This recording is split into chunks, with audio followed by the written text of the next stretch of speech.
কি বার্তা দেবেন? প্রমোটিং সিন্ডিকেট ক্রিমিনালদের বিরুদ্ধে কি বার্তা দেবেন? মুখ্যমন্ত্রী কি বার্তা সিন্ডিকেট যারা চালাচ্ছে প্রমোটিং বা তোলাবাজি করছিল কিন্তু তাদের উদ্দেশ্যে কি বার্তা? সব বন্ধ করে দিন, বন্ধ করে দিন, ভদ্র হন, আর যদি বিপদ থাকে তাহলে সরে থাকাই ভালো। বাকিটা এইভাবে বলা উচিত নয়।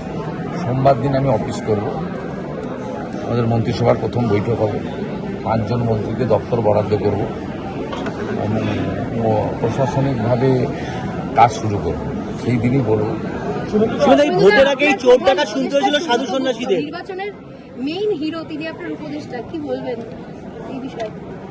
যারা মানে বাংলার অত্যন্ত মেধাবী আইএস অফিসার, তাদেরকে তো মমতা বন্দ্যোপাধ্যায় ব্যবহার করেননি। সঞ্জয় মিত্রকে বাংলা ছাড়তে হয়েছে, মলয় দে মহোদয় ওনার প্রস্তাব প্রত্যাখ্যান করেছেন, এত করাপ্টেড গভর্নমেন্ট ছিল।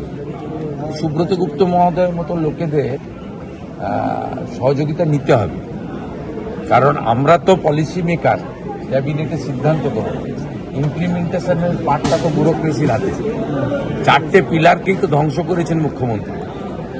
কনস্টিটিউশনের যে 4টে পিলার, কারোরই অস্তিত্ব নেই, ল মেকারদের অস্তিত্ব নেই, ব্যুরোক্রেসির অস্তিত্ব নেই, জুডিশিয়ারির উপর আক্রমণ হয়েছে, মিডিয়াকে তো স্পাইনলেস করে দিয়েছে। শুভেন্দু, এই ভোটের আগেই চোর ডাকাত শুনতে হয়েছিল এখানকার সাধু সন্ন্যাসী যারা ভবানীপুরে যারা বিভিন্ন প্রচার করে, তাদেরকে চোর ডাকাত শুনতে হয়েছিল। সেই দেখুন, ভারতবর্ষের গণতন্ত্রে মানুষই শেষ কথা বলে, এই জন্য সংবিধানের প্রথম লাইনে লেখা আছে for the people, by the people, of the পিপুল।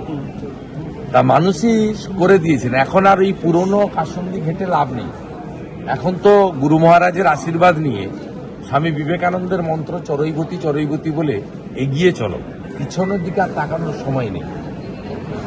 আর বাকি কিছু জিনিস আছে করতে হবে, না বলি একটু মুখ্যমন্ত্রীর কথা কম বলা উচিত, কাজ বেশি করা উচিত। আপনারা আমাকে সেই সুযোগটুকু যদি দেন সুবিধা হয়। সব জায়গায় প্রেসকে বলতে হবে, সব কথা বলতে হবে, এটা উচিত না। ক্যাবিনেটের হয়ে কে বলবেন বলে দেবো, রাজ্য সরকারের হয়ে কে বলবেন বলে দেবো, আর দলের তো মুখপাত্র আছেই, সব বিষয়ে মুখ্যমন্ত্রীকে বলতে নেই। আজকের দিনটা বলে যাচ্ছি, 2বার বললাম, আর 3বার বললাম। তাই মুখ্যমন্ত্রী হয়ে ডক্টর শ্যামাপ্রসাদ মুখার্জির বাড়ি ওই ভারত সেবা সংসদের আন্তর্জাতিক হেডকোয়ার্টার, এখানে প্রভু তার মানে তিনি এখানে দিনযাপন করেছেন। এই জায়গায় এসে প্রভুর শয়নকক্ষ, সেখানে মাথা ঢোকালাম, দণ্ডবোধ প্রণাম করলাম, করে মহারাজদের আশীর্বাদ দিলাম। দিলীপ মহারাজ, কার্তিক মহারাজ সবাই ছিলেন। এছাড়াও আমার অনেক বিধায়ক সাথে এসেছিলেন, আমাদের সাগরের সুমন্ত থেকে, গোসাবার বিপন্ন নস্কর থেকে তাপস রায়, জগন্নাথ চ্যাটার্জি, হুগলির স্বরাজ, শঙ্কর ঘোষ, মথুর ঘোষ সবাই ছিলেন। আমাদের সনাতন ট্রাস্টের পরিষদের সঞ্জয় শাস্ত্রী ছিলেন, কার্তিক মহারাজ ছিলেন। এদের আশীর্বাদ দিলাম। এদের বিরাট লড়াই ছিল পশ্চিমবাংলায় গণতন্ত্র এবং রাষ্ট্রবাদ প্রতিষ্ঠা করার ক্ষেত্রে। আপনার লক্ষ লক্ষ কণ্ঠে গীতা পাঠ থেকে শুরু করে নানা ধরনের কাজ এরা করেছেন। এই জাগরণ যে ঘটেছে, রাষ্ট্রপতি নাগরিকরা যে ঐক্যবদ্ধ হয়ে ভোট দিয়েছে, এক্ষেত্রে স্বামী প্রণবানন্দের আদর্শিত ভারত সেবার সঙ্গে সঙ্গে সক্রিয় একটা আশীর্বাদ আমাদের উপর ছিল। তাছাড়া আমার সঙ্গে এই আশ্রমের সম্পর্ক 2013 সাল থেকে। দিলীপ মহারাজের আমি অত্যন্ত গুণগ্রাহী, কার্তিক মহারাজকে আমি নিজের অভিভাবক মানি, পরামর্শ করি।